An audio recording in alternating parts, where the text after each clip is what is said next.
Good morning, children. Welcome to the English class. Today we are going to learn about the cow. All must have seen the cow. Cow is a very useful animal, isn't it? So let us first I'm going to read the poem. I will explain the poem. And this poem, let me tell you, it is written by the Robert Louis Stevenson. Robert Louis Stevenson. A very easy and simple poem, children. Just it's telling us about the cow, like freely wandering here and there, and then having it grazing the grass on the field. Okay, and the poet is also telling that it gives the milk, because with the milk you make a cream, and with that they make an apple tart. Okay, with the picturization I'm going to explain this poem. So let us begin. First let me remove this so that we can concentrate in the poem part. Okay, let us begin. The cow. Come on. Okay, and if you want you can say it after me, beta.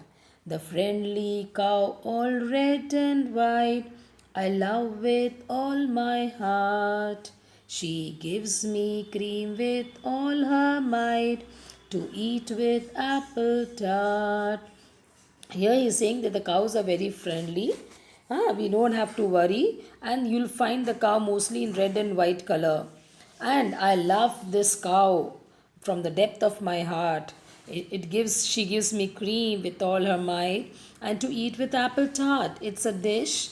It's apple tart is a dish which we don't eat. It is sort of a dessert made up of pastries and apples, children. Okay, I don't know whether you have eaten or it is made in India, because I have never seen that. Apple tart is a dessert made of pastry and apples. Usually in the foreign countries they eat. Second stanza, in the poem we don't say paragraph, we say stanzas. Okay, now see, I have already explained you, but once again explain you, like this is one stanza, this is one stanza. Okay, one stanza I have already finished. Now second stanza. She wanders lowing here and there, and yet she cannot stray. All in the pleasant open air, the pleasant light of day.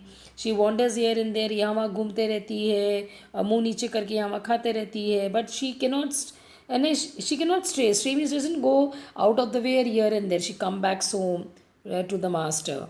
All in the pleasant open air, the pleasant light of day, in a pleasant day, pleasant light, wandering here and there. Okay. Third stanza. And blown by all the winds that pass, hawa behti hai, the wind is blowing and the cow is enjoying, and wet with all the showers. And if it rains also, then also she doesn't go here and there. At times she takes the shelter. I've seen even the cows take the shelter under the tree and all, but usually it doesn't run away. Means it's enjoying everything. The sunlight, the showers. She walks among the meadow grass. Now meadow grass means a grassy field, because the cow eats grass, so it likes to graze on the grassy field. So meadow grass means the grassy field, and eats the meadow flowers. And at times in between the grasses there are the flowers, so the cow eats that also. Okay, now with the picturization we'll proceed further. Okay, here with the picture, see it's given. Look at the picture one. The friendly cow, all red and white. Hai. I love with all my heart. She gives me cream with all her might, to eat with apple tart. She wanders lowing here and there, and yet she cannot stray. And all in the pleasant open air, the pleasant light of day. है ना? And third stanza. And blown by all the winds that pass. See, one line, one picture they're explaining. Here, enjoying the rain. Here it's raining showers. See it? Huh? Uh, and blown by all the winds that pass, and wet with all the showers. She walk among the meadow grass, and eats the meadow flowers. The last two line here they're explaining. Okay, walking all over the meadow grass, and the last year, along with the grass having the flowers